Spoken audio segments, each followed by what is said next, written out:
that they can be the most helpful. Okay, so when the big banks finally go down, or when your bank goes down, you people need to be looking for this. And when they come back up, this is months ago I told you folks you should be studying contract law.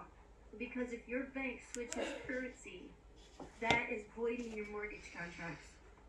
I told you to study contract law. If you don't understand that statement, I can't do it for you. If you want to be free, you must learn how to take responsibility for your freedom. So let's paint a scenario here. Your bank goes down on a Friday. Monday they come up and you have digits in your account again. I would assume that is a cbdc, that is not fiat currency. When your mortgage becomes due, make sure you have cash on hand. You take cash directly to your bank and you attempt to make your payment with the cash. If they refuse it, they just voided your mortgage. Okay, and I could expand on that a little bit more, but nonetheless, if you do not know how to stand on this according to contract law, it's not going to do you any good anyways. So make sure you have a copy of your mortgages and you're reading through your contracts and you're looking up the definitions, like I told you folks before, because your mortgage contracts were created in this system of fiat currency. And if the banks switch their currency, that is breach of contract.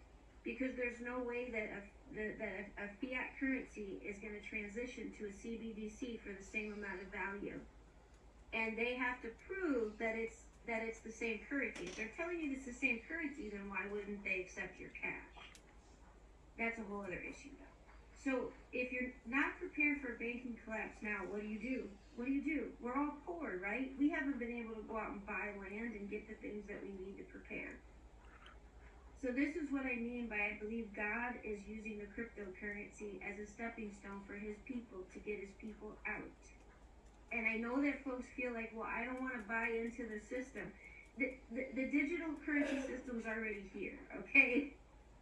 You not participating in it and putting yourself in a position to have to accept the cbdc is going to be very bad for you and your family. Because guys, once you spend $1 of that, you have just agreed to the system. So for those of you concerning your mortgages, as I was just saying earlier, make sure you do not spend $1 or you just accepted the system. Meaning you cannot argue your mortgage contract or your contracts based upon the fact that they've switched the currency. Because once you spend $1, you just accept it. Where do I get my